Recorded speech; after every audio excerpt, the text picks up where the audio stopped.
Hello, my urban farmers, and welcome to yet another episode. What better time to do a garden walkthrough than in autumn when everything is starting to look more miserable by the day? I'm just kidding, I think autumn is great. In fact, it's the best weather in the whole year where you can get heaps of rain and some really good sunny days. While you're watching, let me know what you plant in your garden as a winter crop. Okay, my grapevines are still doing great. Haven't lost their leaves yet. I'm assuming they probably will soon. I ended up planting some flowers in the pots too, just to sort of pretty them up a bit. My grapevines are about 10 to 20 centimeters when I first planted them last winter, and they are well over a meter, some of them a meter and a half long. I did, however, add fertilizer and some good potting soil. The pepino plants and feijoa tree are doing well too, and this is the first time that the pepino plant has actually produced. Both the pepino plant and the feijoa tree were about 10 centimeters last winter, so they have certainly grown well over in the past probably 6 to 8 months.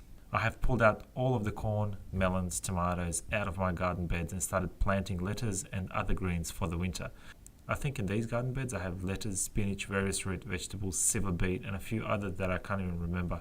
But I planted a lot. The way that I planted this was to dig a little ditch a few centimeters deep, sow my seeds and then cover the seeds with a seed raising mix of sorts. That seems to work well enough, and it sort of emulates growing them in a seed raising tray. Some of these vegetables are not worth growing in seed raising trays as they're too fragile when you're transplanting them. Like the onions, for example, I just planted those straight into the ground. My kale is doing great, I think, and if it wasn't being eaten by grubs, it would be even better. We still have some left though to make smoothies and such.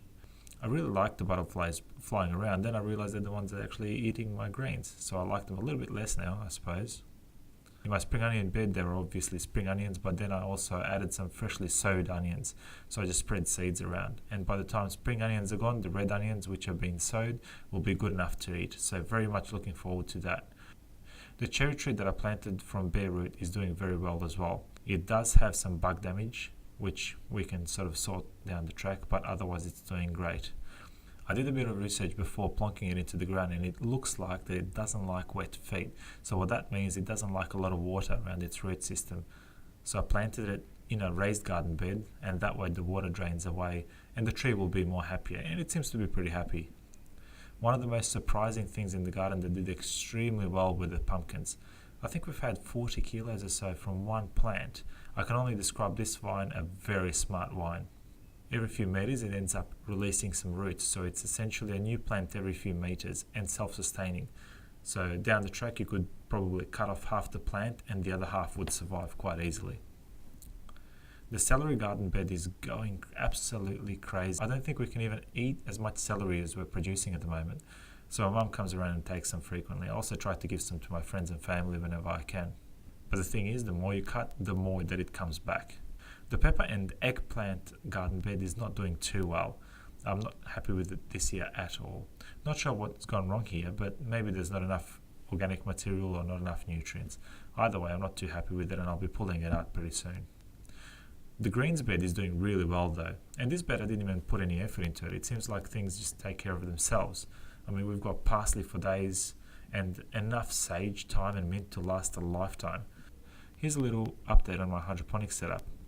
A few weeks ago I actually bought this hydroponic setup and I plucked some tomatoes out of my garden. So a few weeks later, being this time, the tomato plants have grown for at least 10 centimeters in those 2 weeks. So I'm really looking forward to seeing some tomatoes, and I can already see some little flowers there. Okay, let's go to the front yard. There are some exciting things I want to show you there too. I have a bunch of stuff planted, mostly things that can survive an odd freezing cold weather and a 40-degree day. I mean, yucca plants can survive a nuclear explosion, so they're pretty cool. I also have a tassieberry bush, some chilies and some lemon trees facing north. In some pots I also tried to plant some flowers just to pretty them up a bit. The flowers died to hell at the first 40-degree day, but during the winter and autumn and spring they look great.